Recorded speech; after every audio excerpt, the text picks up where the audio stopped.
estudar psicanálise foi tão divertido que eu trago fofocas a respeito de Freud para contextualizar o conceito de inconsciente. Olha que quando eu tinha aulas sobre inconsciente freudiano era chato demais, ninguém me contava essas fofocas. Eu trouxe boas novas para vocês. E hoje a gente vai começar a falar sobre a evolução do inconsciente, desse conceito, que a gente vai utilizar muito em terapia do esquema, mas, como eu gosto sempre de fazer, a gente vai limpar o campo conceitual. Para limpar o campo conceitual, a gente precisa entender o conceito de inconsciente pelos vieses que a gente tem, né? Da psicanálise, o inconsciente cognitivo e, finalmente, o inconsciente Paraledux, que é praticamente o que a gente utiliza em terapia do esquema. Então vocês estão entendendo por que eu vou precisar pegar o inconsciente freudiano e falar um pouco sobre isso, né? Para poder chegar ao inconsciente do Ledoux, que é o inconsciente, a noção de inconsciente com a qual a gente vai trabalhar em terapia do esquema, só isso. É para a gente limpar esse campo subjetivo. E eu adoro assim, né? Eu sempre falo que eu sou uma faxineira de conceito por conta disso. A gente precisa entender onde que a gente está pisando. Tá legal? Então, eu vou começar dizendo o que o inconsciente freudiano, não esqueçam que a gente está falando deste inconsciente. O que o inconsciente freudiano não é, tá? Primeiro, ele não é um lugar, né? Ou uma coisa. O Freud chama de um lugar psíquico, mas não existe um lugar no cérebro responsável pelo inconsciente. É um lugar psíquico. Ele não é caótico, ele tem uma linguagem própria, uma sintaxe, um tipo de articulação diferente da articulação da consciência ou do sistema pré-consciente consciente. Tá bem? O que o pré-consciente contém? Se a gente pudesse falar que contém alguma coisa. Ele contém ideias e afetos que podem se tornar conscientes. No inconsciente propriamente dito, esse conteúdo, com todas as aspas, que são representação de coisas, eles não podem se tornar conscientes da forma que estão no inconsciente. Quando eles passam para pré-consciência, consciência, eles já vêm reformulados, tá bem? E eles passam do inconsciente para o pré-consciente consciente através de fenômenos lacunares. O que são os fenômenos lacunares? Sonhos, xixes, atos falhos. Então, a gente só conhece as parapraxias, né? A gente só conhece o inconsciente freudiano, não esqueçam que eu estou falando deste conceito, a partir de sonhos, atos falhos, xixes, enfim, né? Então, é quando o sujeito claudica que o inconsciente aparece, tá bem? De uma forma diferente da que tem lá nessa instância inconsciente, tá bem? Então, antes de Freud, a ideia de inconsciente já era utilizada, mas de uma forma adjetiva.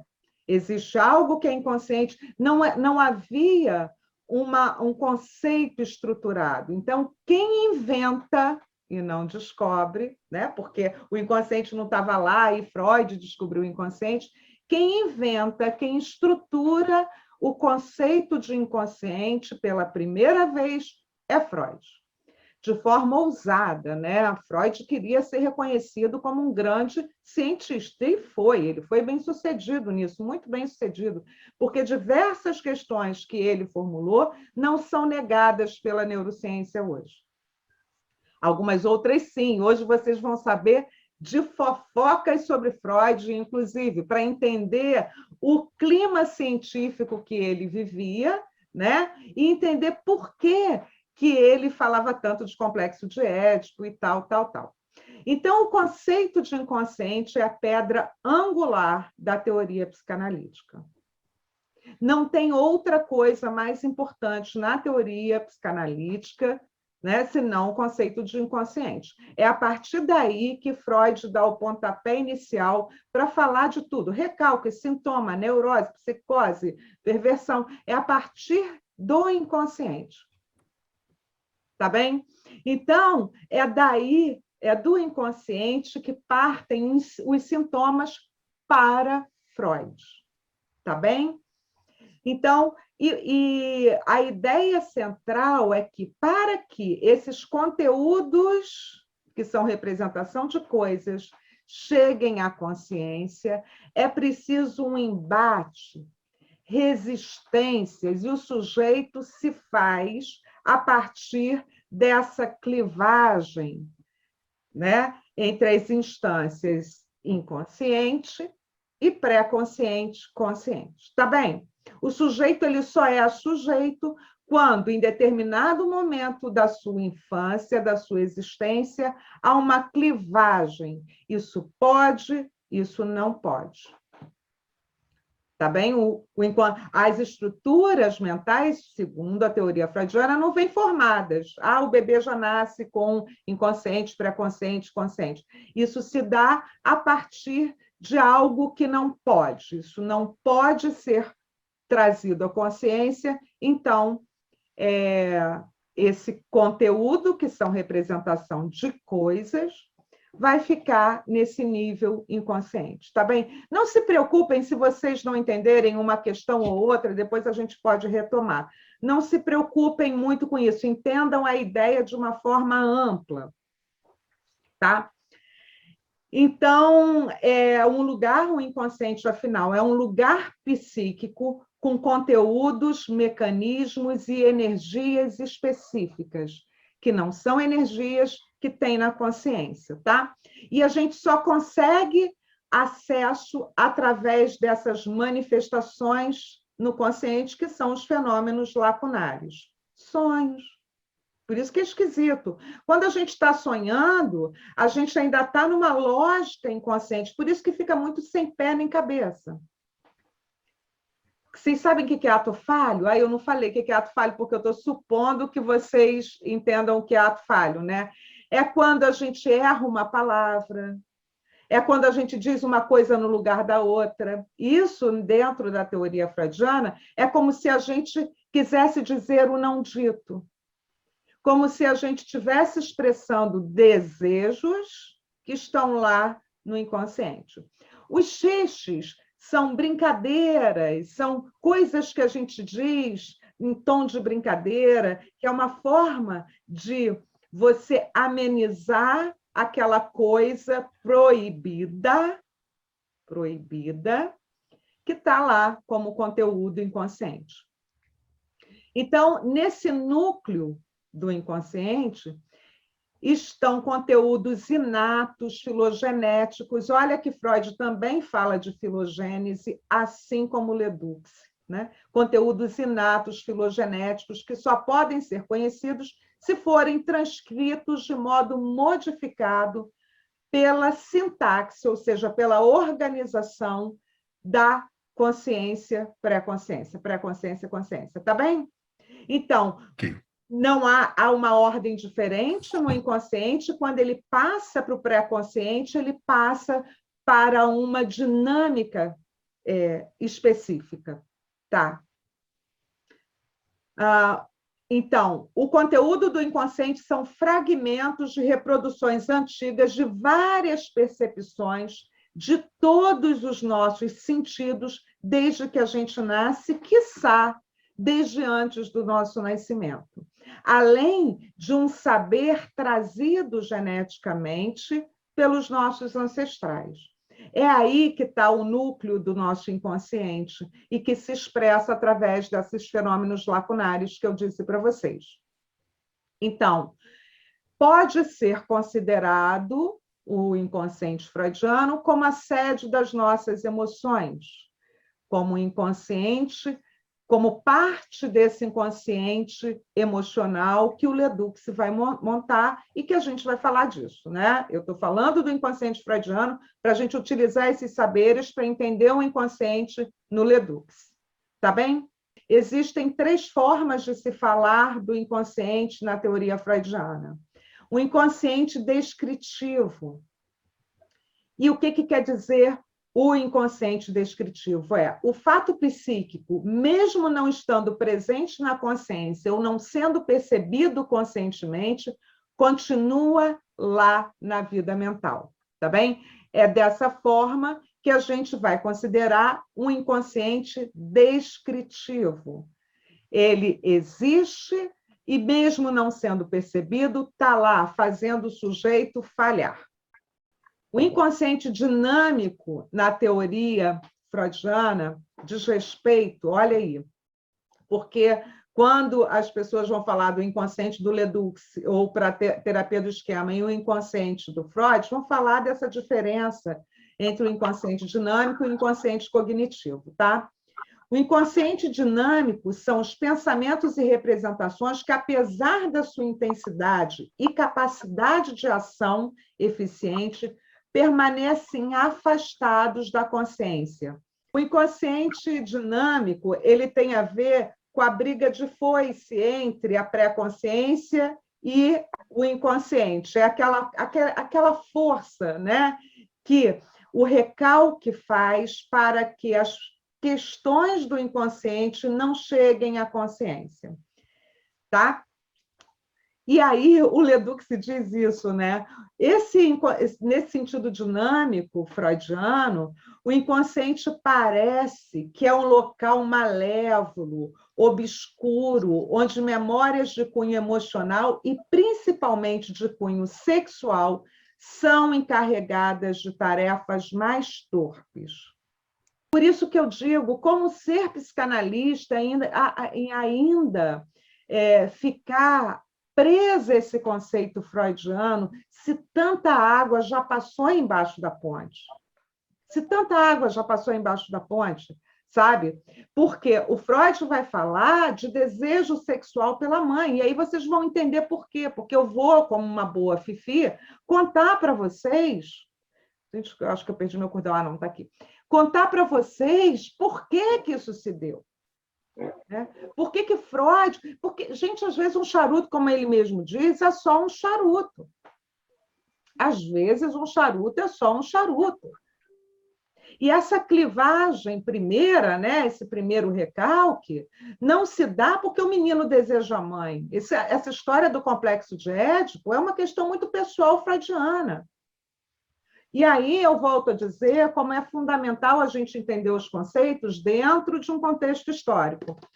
Ó, esse livro é importantíssimo para a gente poder, entender as questões conceituais em psicologia. Finalmente, aí eu falei do descritivo, né, do dinâmico e agora do sistemático. O inconsciente sistemático. Ele é governado por leis diferentes, a gente está falando do mesmo inconsciente com vários aspectos. É governado por leis diferentes das que vigoram na consciência, tá bem? E está submetido a um regime mental com propriedades diferentes. Às vezes, o inconsciente dinâmico e sistemático se confundem, mesmo dentro da teoria freudiana. Para que eu estou dizendo isso? Para quando vocês forem ler textos sobre terapia do esquema, e eles dizerem assim, a gente não está falando aqui do inconsciente dinâmico ou sistemático na teoria freudiana, porque vocês vão encontrar textos assim. Vocês vão entender do que se trata. Ele tinha horror à sexualidade. Ele tinha horror. Freud nasceu em 6 de maio de 1856. A antiga, o que hoje se chama da República Tcheca, tá bem? E aí ele foi para Viena com 4 anos de idade e ficou lá até morrer aos 80 anos. Quer dizer, ficou lá, ele fugiu da guerra, ele transitou pelos Estados Unidos e odiava a América do Norte, ele odiava Viena, ele odiava a América do Norte. Freud ele era deprimido, Eu não estou falando porque eu estou achando, não. Ele, nas suas obras, diz sobre isso. Ele tinha crises de ansiedade, tinha fobia social. Aí as pessoas ficam ainda fazendo psicanálise, colocando o sujeito deitado e ficando atrás dele, né? Não pode olhar aquela coisa do associação livre, o sujeito tem que estar deitado e você fica atrás do. Gente, eu passei por isso. Tanto fazendo terapia quanto terapeutizando. Por que Freud ele colocou isso como técnica da psicanálise? Porque ele não suportava pessoas. Ele tinha fobia social.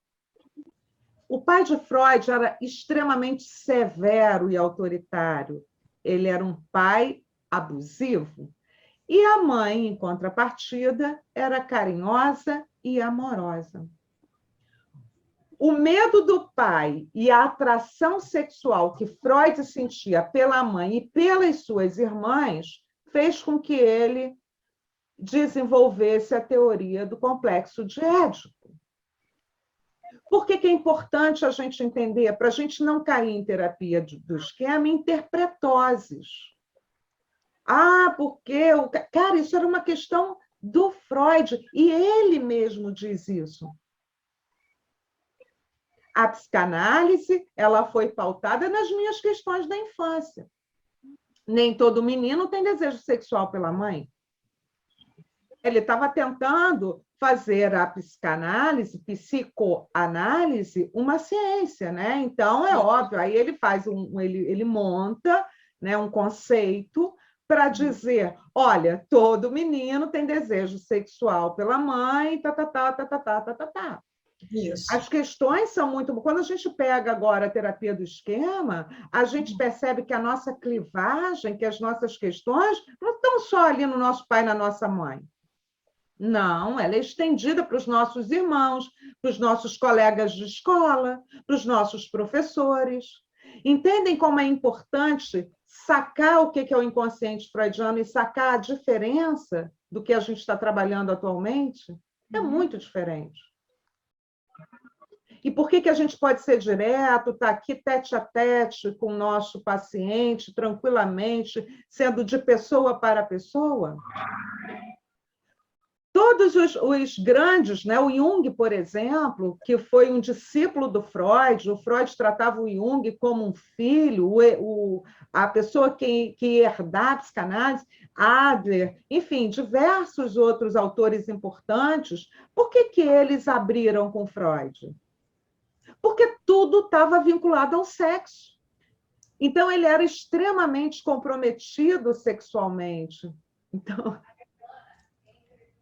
Ai, gente, o Freud, ele é... Não, é claro que como ciência tem um monte de coisa interessante, né? Ele inventou, ele deu o pontapé inicial para falar do inconsciente. Mas o problema freudiano é ter colocado tudo na conta da sexualidade. Tudo na conta do desejo. Adriana, e não se espantem, né? Freud fazia uso de cocaína. Muito, eu vou falar sobre isso. Mas a cocaína, naquela época, ela não era proibida. Quando Freud fazia uso, ele fazia uso, indicava para os pacientes, indicava para os amigos, para as irmãs, e utilizou a cocaína como analgésico para operação de olhos, né? Porque...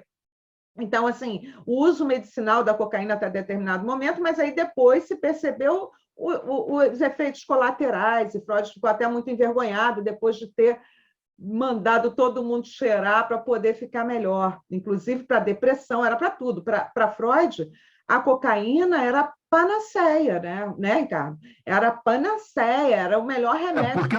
Então, Freud é isso. E o tempo inteiro, na sua obra, ele diz, olha, isso é muito autobiográfico, isso também tem a ver comigo. Aí depois tem a biografia dele autorizada, não autorizada, enfim, né? Que a gente sabe desses pequenos detalhes. Todos verdadeiros, viu, gente? Não é conversa de candinha, fake news, não, todos verdadeiros. Então, ele diz que grande parte da sua teoria possuía essa base autobiográfica, viu? Que era resultante das experiências e recordações da sua infância. Da sua infância. Então, olha isso, ele era, olha a gente entendendo os esquemas freudianos, ele era o mais novo de 8 irmãos. E, apesar de receber um tratamento especial, ele se sentia ressentido em relação aos irmãos. Ele não se sentia suficientemente amado, e ele era o preferido, principalmente da mãe, por quem ele era apaixonado. Iniciou os estudos na Universidade de Viena aos 17 anos, e desde sempre, as suas pesquisas envolviam as questões relacionadas à sexualidade. Tá? Então, durante anos, na universidade, realizou experiências com cocaína, que naquela época não era uma substância proibida, e, obviamente, fazia uso da droga e fornecia, como eu disse, né? Ele era deprimido, sofria de indigestão crônica e ansiedade generalizada. Tu imagina? Freud, ele era absolutamente deprimido. Além de tudo, ele era ciumento. Eu peguei um trecho aqui. Ele era tirano e ciumento. Olha o que ele diz. Olha os esquemas freudianos. Só para vocês entenderem o conteúdo tão sexualizado, né, da teoria, para vocês entenderem isso. Eu tirei um trecho de uma carta que ele escreve a Marta, que na época era sua noiva. Ele diz o seguinte, olha aqui. A partir de hoje, você passa a ser visita para a sua família. Não deixarei você para ninguém. E se não gosta tanto assim de mim para renunciar à sua família, então deve me abandonar e arruinar a sua vida. Sim, a minha personalidade é realmente tirânica. Então, ele era tirano. Então, eu quero ressaltar que a gente, quando considerar o inconsciente, a gente não vai falar desse lugar malévolo, desse lugar onde estão as questões sexuais. Quando a gente olhar alguém, a gente não vai falar desse complexo de Édipo, dessa história do desejo pela mãe, porque não é nessa pegada que a gente vai considerar o inconsciente para a terapia do esquema. Não é. Então, o Freud tinha uma posição negativa em relação às questões sexuais e enfrentou muitas dificuldades pessoais em relação ao assunto. Considerava o ato sexual degradante, e ele fala sobre isso. Contaminador da mente e do corpo. Por isso, o conceito de sublimação, lembram? O conceito de sublimação em Freud? E parou de transar aos 41 anos de idade. Falou, a excitação sexual não tem mais a menor utilidade para uma pessoa como eu. A partir de agora, só vou sublimar. Era um problema com a Marta, porque ele dizia que ele não gostava de usar camisinha. Olha até isso. Método contraceptivo, camisinha e goza fora. Ele não gostava de nenhum dos dois. E quando a Marta engravidava, segundo ele, muito, e quando ela engravidava, não tinha desejo sexual, ele falou, eu vou parar de transar, não quero mais saber disso, porque eu vou sublimar. Então, ele dedicou a vida inteira, toda a energia libidinal dele, na formação de conceitos. Tá vendo? Olha, eu vou te falar, nunca estudar psicanálise foi tão divertido que eu trago fofocas a respeito de Freud para contextualizar o conceito de inconsciente. Olha que quando eu tinha aulas sobre inconsciente freudiano era chato demais, ninguém me contava essas fofocas. Eu trouxe boas novas para vocês. Eu não sou evangelho, mas trago boas novas. Então, por meio da exploração dos sonhos, Freud percebeu a hostilidade, porque ele sonhava demais, olha a cisma freudiana, a hostilidade que ele nutria pelo pai e lembrou-se da paixão pela mãe. Olha aqui, e desejos sexuais pelas irmãs mais velhas. Freud danado, cara, danado. Estou falando? E ele reprimia. Olha aí o conceito de repressão, de recalque. Veja bem, dessas forças. Ele falava dele full time. Freud falava dele full time. Então, a intensa exploração do próprio inconsciente tornou-se a base da sua teoria. E Freud diz assim, aspas, o meu paciente mais importante fui eu mesmo. as obras originais em alemão, muitas obras, muitas partes da teoria freudiana foram queimadas, né, em 1934 pelos nazistas. E até hoje, diversos livros importantes em psicanálise não estão disponíveis em alemão. Então, porque ainda tem essa, né? A tradução do alemão para o inglês, depois do inglês para o português, depois veio o Lacan acabar com tudo com o francês e o estruturalismo filosófico, que deu um nó na cabeça de todo mundo, né? Então, Freud morre em 1939 por conta de câncer na boca, né? Freud teve um câncer, ele tinha 80 anos quando morreu, porque pediu para um médico amigo botar uma dose mais forte de morfina, né? Então, ele morreu de overdose de morfina porque ele não suportava mais as dores, ele já não tinha mais a boca inteira, ele não conseguia mais falar direito, e ainda assim clinicava. E ainda assim clinicava, tá? E mesmo com câncer, não parou de fumar os 20 charutos que ele fumava por dia. Prazer, né? O prazer que ele tinha, que ainda era um prazer oral, prazer na boca lá, porque Freud também não cresceu. Ele ficou o tempo inteiro tentando dar conta do problema que ele tinha com o pai. Olha aqui, gente, se até Freud fez isso, perdoem-se, que a gente é resultado da tentativa de recuperação do que aconteceu na nossa infância. Freud também.